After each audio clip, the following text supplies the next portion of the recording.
Today, our focus is on the backhand fast loop technique. To master the fast loop, start by practicing pure friction. Beginners should progress step by step, don't rush the process. First, focus on friction. Learn to grip the ball and feel it brush up the rubber.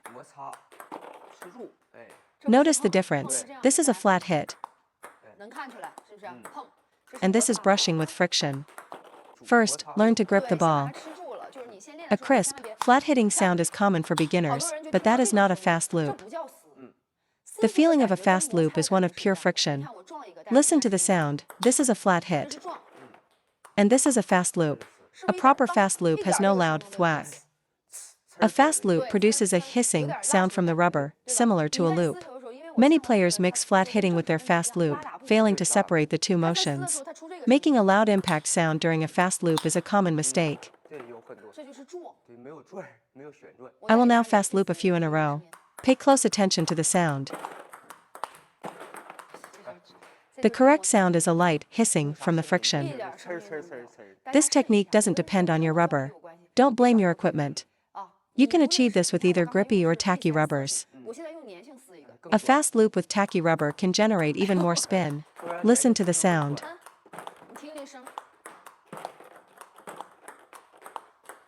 Again, notice the absence of a sharp, flat impact sound. A standard flat hit sounds like this. If your backhand spin shots make this sound, you're hitting through the ball too much. It means you aren't truly brushing the ball, even if you think you are. The first step is brushing. Master this, and your backhand loop will improve. Let me show you how to brush the ball. A short, high-spin ball that just clears the net is a sign of good practice. A higher arc and shorter placement indicate a more effective brushing. This drill trains your ability to generate heavy spin through friction at the point of contact. This high arc practice builds your foundation. Once mastered, you can fast loop forward aggressively. Fast loop forward with power. Once you've mastered friction, you can fast loop forward with power. The main issue is that many players can't find the feeling for friction. The first step in practicing the fast loop is to aim for brushing. If the spin is applied well, it's easy for the opponent to hit the ball out of bounds. The ball's energy makes you hesitate to apply your own power. Penholders can't close the racket angle for power as easily as shakehand players. Many traditional penhold players use an open racket face to push or block. Without a reverse penhold backhand, RPB, handling high, loopy topspin is very difficult. It's a technical weakness. A higher arc is harder for them to defend. A high spin loop is often harder to handle than a fast power drive. If he steps around, attack his open forehand corner. Therefore, remember that generating spin is the primary goal of the fast loop. Aim to fast loop the ball short with heavy spin, not just block it back. A shorter placement indicates good friction. A ball going deep means you didn't grip it enough. That's the first key point. If I fast loop with low spin, your next shot will be easy to return. But if I fast loop with heavy spin, watch the result of the next shot. It will pop up, just like when returning a strong loop. If your opponent can easily counterattack your fast loop, your spin is too low. You might as well just flick it.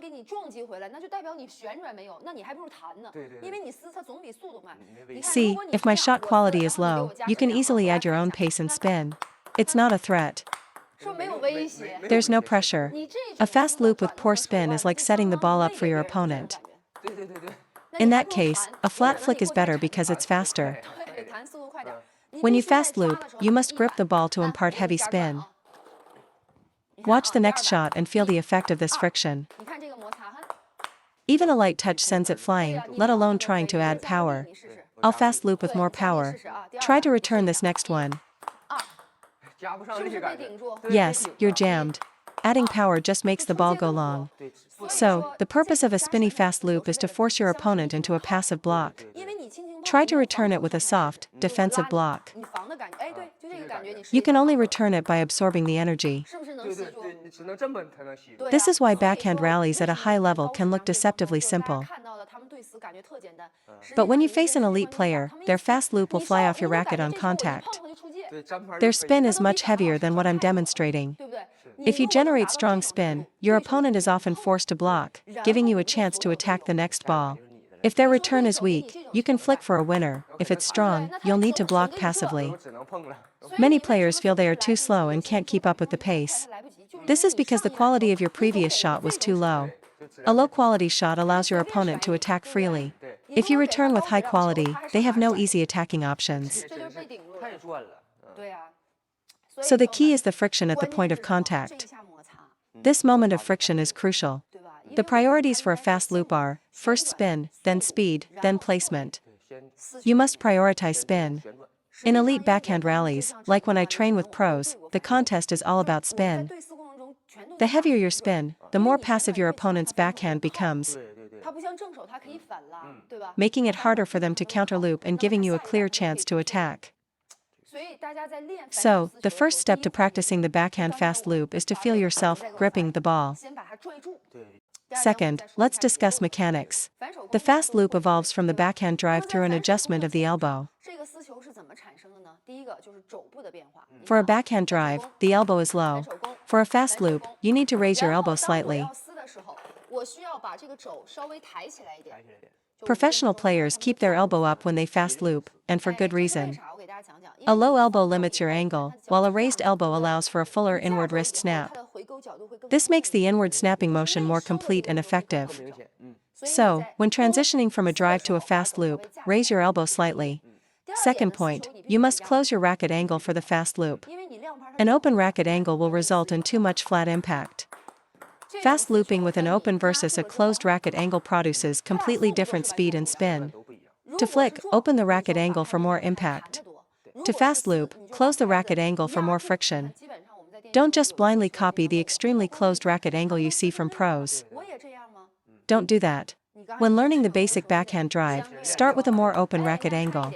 To learn the fast loop, watch this demonstration. I am going to close my racket angle slightly. Brushing the upper half of the ball generates more spin. Based on match experience, the fast loop is an essential skill. It's a highly threatening shot that is also very consistent. Furthermore, the fast loop is the best way to return a side topspin serve. Once you learn to fast loop, handling side topspin serves becomes much easier. Using the fast loop to return side topspin is a very effective strategy. To summarize the fast loop, keep your elbow up and close your racket angle. Now for the key details, first for shake hand, then for pen hold.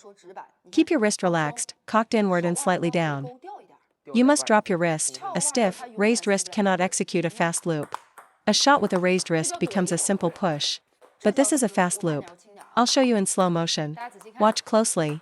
You must achieve maximum friction. Here's the slow motion breakdown. The stroke path opens up like a fan. The purpose is to create friction and spin. What are the common mistakes that lead to a bad fast loop? A common mistake is keeping the wrist too high. This only allows you to push the ball forward, not fast loop it. A second mistake is a straight forward and back push with no rotation. You will never fast loop properly with that motion. The backswing for a fast loop should be lower and bigger than for a drive.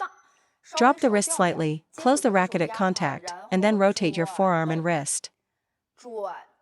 The principle is the same for pen hold. Watch the slow motion.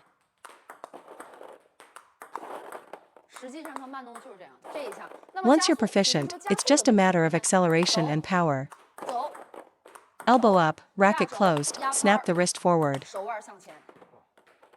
Feel the speed and the kick from the incoming ball. It will catch your opponent off guard.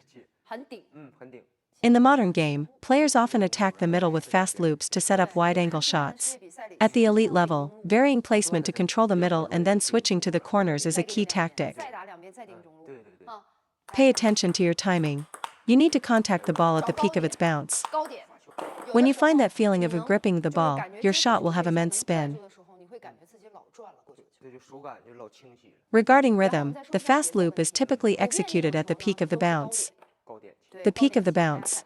Distinguish this from the rise and the fall of the ball. Seize this timing, the peak of the bounce. Hitting at the peak makes it easier to combine forward momentum with friction. When you fast loop, be precise about your contact point. I recommend fast looping at the peak of the bounce for the best threat and consistency. Ensure your wrist rotates fully through the shot.